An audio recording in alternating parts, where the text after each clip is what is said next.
വിഷ്ണുശാലിനിയുടെ latest എപ്പിസോഡിൽ സത്യാമ്മയെ doctor പറഞ്ഞത് എന്ന് പറയുമ്പോൾ സത്യഭാമ പറയുന്നുണ്ട്, ഞാൻ പ്രകോപിപ്പിക്കുന്ന രീതിയിൽ പെരുമാറിയത് കൊണ്ടല്ലേ എന്ന് പറഞ്ഞിട്ട് നീ ആ ഫോണിങ് ഇതാ എന്ന് പറഞ്ഞിട്ട് സത്യഭാമ രോഹിത്തിൻ്റെ കയ്യിൽ നിന്ന് ഫോൺ വാങ്ങിച്ചിട്ട് അപ്പുറത്തോട്ട് മാറി നിന്ന് സംസാരിക്കുകയാണ്. അന്നേരം വിഷ്ണു ചോദിക്കുന്നുണ്ട് എന്താണെന്ന് ചോദിക്കുമ്പോൾ ശ്യാമയ്ക്ക് എപ്പോഴും ശാലിനിയുടെ സാന്നിധ്യം വേണം, മരുന്നിനേക്കാൾ കൂടുതൽ ഫലം ചെയ്യുന്നത് ശാലിനിയുടെ സാന്നിധ്യമാണ് എന്ന് പറയുന്നുണ്ട്. അന്നേരം എന്നിട്ടാണോ അമ്മ അങ്ങനെയൊക്കെ ശാലിനിയോട് പെരുമാറിയത് എന്നിങ്ങനെ വിഷ്ണു ചോദിക്കുമ്പോൾ സത്യാമ്മയ്ക്ക് അപ്പോൾ അതിൻ്റെ സീരിയസ്നെസ് അറിയില്ലായിരുന്നു. ഇപ്പോൾ നേരിട്ട് കണ്ടപ്പോൾ മനസ്സിലായി കാണുമെന്ന് പറയുകയാണ്. തുടർന്ന് വിഷ്ണു ചോദിക്കുന്നുണ്ട്, അപ്പോൾ അമ്മ എന്ന് പറയുകയാണ്. അന്നേരം അതെ അത് തന്നെയാണ് വിളിക്കുന്നതെന്ന് രോഹിത് പറയുന്നുണ്ട്. അന്നേരം ഇവർ വിചാരിക്കുന്നത് ശാലിനിയാണ് സത്യഭാമ ഫോൺ ചെയ്യുന്നതെന്നാണ്. തുടർന്ന് ഭാമ ഫോൺ ചെയ്ത് വച്ച ശേഷം രോഹിത്തിൻ്റെ കയ്യിൽ ഫോൺ കൊണ്ടുപോയി കൊടുക്കുന്നുണ്ട്. അന്നേരം എന്ത് പറഞ്ഞു എന്നിങ്ങനെ രോഹിത് ചോദിക്കുമ്പോൾ അവൾ വരും എന്നിങ്ങനെ സത്യഭാമ പറയുകയാണ്. അന്നേരം വിഷ്ണുവിനങ്ങ് സന്തോഷമാവുന്നുണ്ട്, രോഹിത്തിന് സന്തോഷമാവുകയാണ്. കാർത്തിക ആകെ അങ്ങ് പേടിച്ച് നിൽക്കുകയാണ്.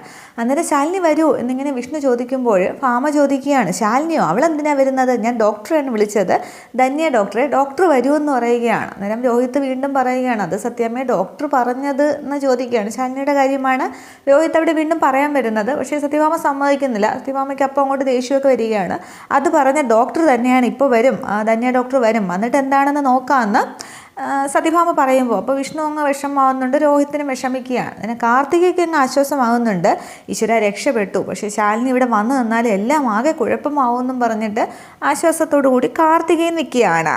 തുടർന്ന് ആകെ വിഷമിച്ച് രോഹിത് അങ്ങ് താഴേക്ക് ഇറങ്ങി വരുമ്പോൾ രാഘവൻ നായരാണെങ്കിൽ സംഭവം ഒന്നും അറിയാതെ ഇങ്ങനെ മുകളിലേക്ക് നോക്കിയിരിക്കുകയാണ്. അന്നേരം എന്താടാ കുഴപ്പം, ചെറിയൊരു മുറിവല്ലേ ഉള്ളൂ, അല്ലാതെ പ്രശ്നമൊന്നും ഇല്ലല്ലോ, അവൾ കണ്ണും തുറന്നു എന്നൊക്കെ ചോദിക്കുകയാണ്. അന്നേരം ചെറിയൊരു കുഴപ്പമുണ്ട് അച്ഛ എന്ന് പറഞ്ഞിട്ട് വിശദമായിട്ട് രോഹിത് അവിടെ കാര്യങ്ങൾ പറയുന്നുണ്ട്. അന്നേരം ആദ്യമൊന്നും രാഘവൻ നായർക്ക് മനസ്സിലാകുന്നില്ല.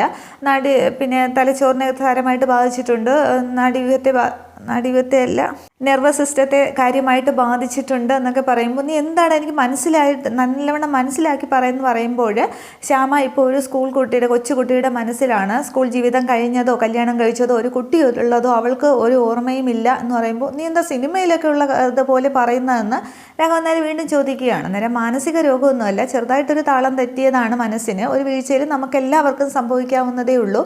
അവൾക്കിപ്പോൾ ഓർമ്മയുള്ളത് ശാരദാമ്മയുടെ നീളമുള്ള ഓടിട്ട വീട് മാത്രമാണ്, അതച്ഛൻ കണ്ടതല്ലേ എന്ന് പറയുകയാണ്. അന്നേരം അതിന് ചികിത്സയൊക്കെ ചോദിക്കുമ്പോൾ ടാബ്ലറ്റൊക്കെ ഇട്ടിട്ടുണ്ട്, വിശ്രമവും നന്നായി ഉറങ്ങുകയും 1-2 ആഴ്ച കൊണ്ട് ശരിയാകുമെന്നാണ് പറഞ്ഞത് എന്നിങ്ങനെ രോഹിത് വിഷമത്തോടെ പറയുകയാണ്. അന്നേരം അപ്പോൾ പിന്നെ ഈ കാണിച്ചു കൂട്ടിയതൊക്കെ എന്താണെന്നിങ്ങനെ രാഘവൻ നായർ ചോദിക്കുകയാണ്. അന്നേരം ശ്യാമയുടെ മനസ്സിനെ പ്രകോപനമുണ്ടാകുന്ന രീതിയിൽ നമ്മൾ പെരുമാറരുത്, അതുകൊണ്ടാണ് ഇങ്ങനെയൊക്കെ സംഭവിച്ചത്. പിന്നെ മരുന്നിനേക്കാൾ ഡോക്ടർ പ്രത്യേകം വേറൊരു കാര്യം പറഞ്ഞു, മരുന്നിനേക്കാൾ കൂടുതൽ ഫലം ചെയ്യുന്നത് ശാലിനിയാണ്. സ്കൂൾ ജീവിതകാലത്ത് അവൾക്ക് ശാലിനിയെ മാത്രം, അവളുടെ കുഞ്ഞേച്ചിയെ മാത്രമാണ് കൂടുതൽ ഓർമ്മയുള്ളത്, അവളുടെ ഒരു രക്ഷാസങ്കേതമായിട്ടാണ് ശാലിനിയെ കാണുന്നത്. ശാലിനി ഉള്ളത് കൊണ്ടാണ് അവൾ ഹോസ്പിറ്റലിൽ നിന്നും ഇങ്ങോട്ട് വരാൻ തന്നെ തയ്യാറായത് എന്ന് പറയുമ്പോൾ അപ്പോൾ നമ്മളെ ഒന്നും എന്നിങ്ങനെ രാഘവൻ നായർ ചോദിക്കുകയാണ്. അന്നേരം ഓർമ്മയില്ല അച്ഛാ എന്ന് പറഞ്ഞിട്ട് രോഹിത്തിൻ്റെ 2 കണ്ണും നിറഞ്ഞങ്ങ് ഒഴുകുകയാണ്. അത് കാണുമ്പോൾ രാഘവൻ നായർക്കും വിഷമാവുന്നുണ്ട്, രോഹിത് ഇരുന്നങ്ങ് കരയുകയാണ്. തുടർന്ന് രാഘവൻ നായർ വിഷമിച്ച് അങ്ങ് ഇരിക്കുകയാണ്. സംഭവങ്ങളൊക്കെ രാഘവൻ നായർക്ക് മനസ്സിലാവുന്നുണ്ട്. ഇതേസമയം ധന്യ ഡോക്ടർ എത്തുന്നുണ്ട്. അന്നേരം രോഹിത്തിനോട് ശ്യാമ എവിടെയും ചോദിക്കുമ്പോൾ മുകളിലാണെന്ന് പറഞ്ഞിട്ട് രോഹിത് ഡോക്ടറെയും കൂട്ടി മുകളിലേക്ക് വരുന്നുണ്ട്. അന്നേരം അന്നേരം ആകെ ദേഷ്യപ്പെടുകയാണ്, സ്വയം ഇരുന്നങ്ങ് പറയുകയാണ്, ഈ ഭാമ എന്താ ഇങ്ങനെ എല്ലാവരെയും നശിപ്പിക്കുകയുള്ളെന്നും പറഞ്ഞിട്ട് രാഘവൻ നായർ ദേഷ്യത്തിലിരിക്കുകയാണ്. ഇതേസമയം മുകളിലെ റൂമിലാണെങ്കിൽ സത്യഭാമ ശ്യാമയുടെ അടുത്ത് തന്നെയുണ്ട്. ആരോടോ ഇങ്ങനെ ഫോണിൽ സംസാരിച്ചുകൊണ്ടിരിക്കുമ്പോൾ ശ്യാമ ഇങ്ങനെ പതിയെ കണ്ണ് തുറക്കുന്നുണ്ട്. അന്നേരം പൊന്നു പറയുകയാണ്, സത്യഭാമ ഇതേ ശ്യാമക്കുഞ്ഞ് എന്ന് പറയുമ്പോൾ മോളെ എന്നിങ്ങനെ സത്യഭാമ ഫോൺ വെച്ചിട്ട് ശ്യാമയെ വിളിക്കുകയാണ്. ഈ സമയത്ത് ഡോക്ടറെയും കൂട്ടി രോഹിത് മുറിയിലേക്ക് എത്തുന്നുണ്ട്. തുടർന്ന് വന്ന ഉടനെ തന്നെ ഡോക്ടർ ശ്യാമ ഇങ്ങനെ നോക്കുകയാണ്. പക്ഷേ ശ്യാമ ഇങ്ങനെ ഡോക്ടർ തന്നെ നോക്കി കിടക്കുകയാണ്. തുടർന്ന് എല്ലാവരും ഒന്ന് പുറത്തേക്ക് നിൽക്കണം, ഞാൻ വിശദമായിട്ടൊന്ന് ശ്യാമയെ പരിശോധിക്കട്ടെ എന്ന് പറയുമ്പോൾ പൊന്നിയും രോഹിത്തും കാർത്തികയും കൂടി പുറത്തേക്ക് ഇറങ്ങുന്നുണ്ട്. സത്യഭാമ ഇറങ്ങുന്നില്ല. അന്നേരം സത്യഭാമ ഇങ്ങനെ ഡോക്ടർ നോക്കിയിട്ട് ഞാനും പുറത്തേക്ക് ഇറങ്ങണമെന്ന് ചോദിക്കുമ്പോൾ അതേ സത്യാമ്മ ഇറങ്ങണമെന്ന് പറയുകയാണ്.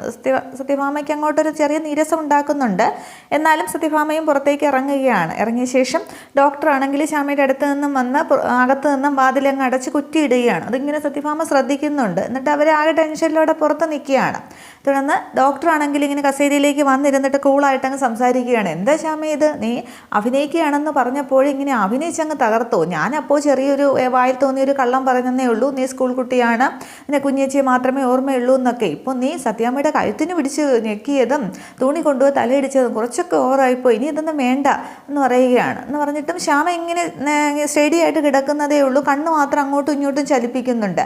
തുടർന്ന് മതി നിൻ്റെ അഭിനയം, അങ്ങോട്ട് എണീറ്റേ, ഇനി ഞാൻ അവരോട് എന്താണ് പറയേണ്ടത്, അങ്ങോട്ട് എണീച്ചിരുന്നേ, ഞാൻ ഡോക്ടറാണ്, എന്നോട് കള്ളമൊന്നും കാണിക്കണ്ട എന്ന് പറഞ്ഞിട്ട് പറയുമ്പോഴും ശ്യാമ അനങ്ങുന്നില്ല. തുടർന്ന് ശ്യാമയെന്ന് വിളിച്ചുകൊണ്ട് ഡോക്ടർക്കിനെ കുലുക്കുന്നുണ്ട്. പക്ഷേ ശ്യാമ അനങ്ങുന്നില്ല, അല്ല നിശ്ചലമായിട്ടങ്ങ് കിടക്കുകയാണ്. അന്നേരം ഡോക്ടർക്ക് ചെറിയൊരു സംശയം തോന്നുന്നുണ്ട്. ഡോക്ടർ അത് രോഹിത് പറഞ്ഞത് ഓർമ്മിക്കുകയാണ്, ചുവരിൽ കൊണ്ടുപോയി തലയിടിച്ചു എന്നുള്ളത്. തുടർന്ന് ഡോക്ടർ പെട്ടെന്ന് സ്റ്റെതസ്കോപ്പ് എടുത്തിട്ട് ശ്യാമയെ പരിശോധിച്ചിട്ട് കണ്ണൊക്കെ ഇങ്ങനെ തുറന്ന് പിടിച്ച് നോക്കുന്നുണ്ട്. തുടർന്ന് ഡോക്ടറിൻ്റെ കാര്യം മനസ്സിലാവുകയാണ്.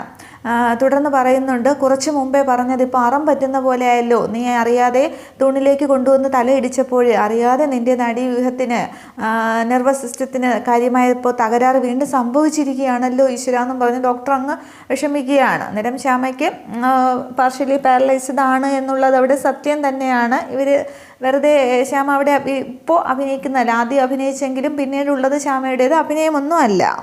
തുടർന്ന് ഡോക്ടറാണെങ്കിൽ വാതിൽ തുറന്ന് എല്ലാവരെയും അകത്തേക്ക് വിളിക്കുകയാണ്. തുടർന്ന് സത്യഭാമ വീണ്ടും ശ്യാമയെന്നിങ്ങനെ വിളിക്കുന്നുണ്ട്, രോഹിത്തും വിളിക്കുകയാണ്. പക്ഷേ ശ്യാമ ഇങ്ങനെ നിശ്ചലമായിട്ട് തന്നെ കിടക്കുകയാണ്. തുടർന്ന് ഡോക്ടർ ചോദിക്കുകയാണ്, ഞാൻ നിങ്ങളുടെ ഹോസ്പിറ്റലിൽ നിന്ന് വരുമ്പോൾ എന്താണ് പറഞ്ഞത്, ശ്യാമയ്ക്ക് പ്രകോപനം ഉണ്ടാക്കുന്ന രീതിയിൽ പെരുമാറരുത് എന്നല്ലേ പറഞ്ഞത്, ഒരു കൊച്ചുകുട്ടിയുടെ മനസ്സാണ് എന്നല്ലേ പറഞ്ഞത്, പിന്നെന്തിനാ നിങ്ങൾ ഇങ്ങനെയൊക്കെ കാട്ടിക്കൂട്ടിയത് എന്നൊക്കെ ചോദിക്കുമ്പോൾ സത്യഭാമ ഒന്നും ആദ്യമൊന്നും മിണ്ടുന്നില്ല.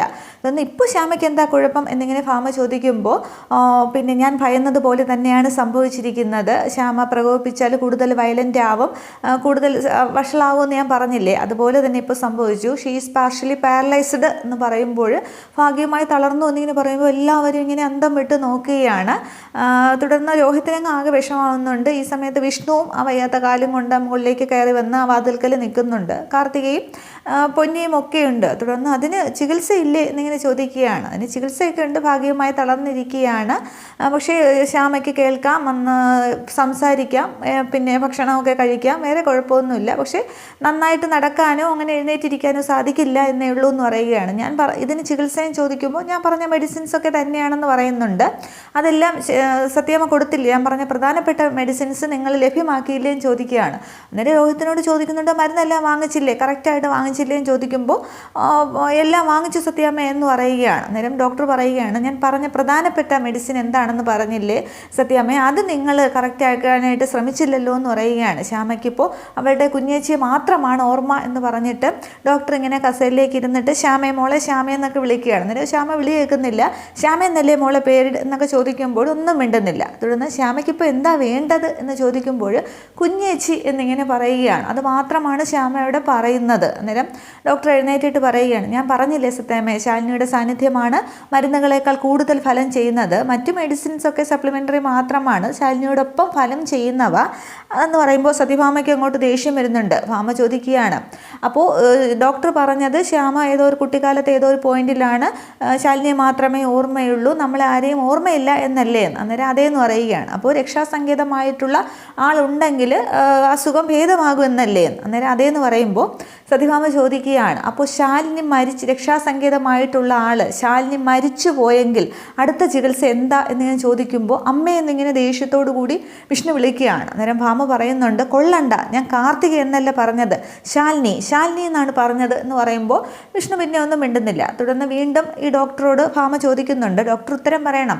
രക്ഷാസങ്കേതമായിട്ടുള്ള ആൾ മരിച്ചു പോയാൽ പിന്നെ എന്താണ് അടുത്ത ട്രീറ്റ്മെൻറ്റ് എന്ന് ചോദിക്കുമ്പോൾ അടുത്ത ട്രീറ്റ്മെൻറ്റ് എന്താണെന്ന്, അടുത്ത ഘട്ടം എന്താണെന്ന് നോക്കാമെന്നിങ്ങനെ ഡോക്ടർ പറയുകയാണ്. അപ്പോൾ അതെന്താണ് ചോദിക്കുമ്പോൾ മെഡിസിൻ, കൗൺസിലിങ് അങ്ങനെ കുറേ എന്ന് പറയുമ്പോൾ എങ്കിൽ അത് നോക്കാമെന്ന് പറയുകയാണ്.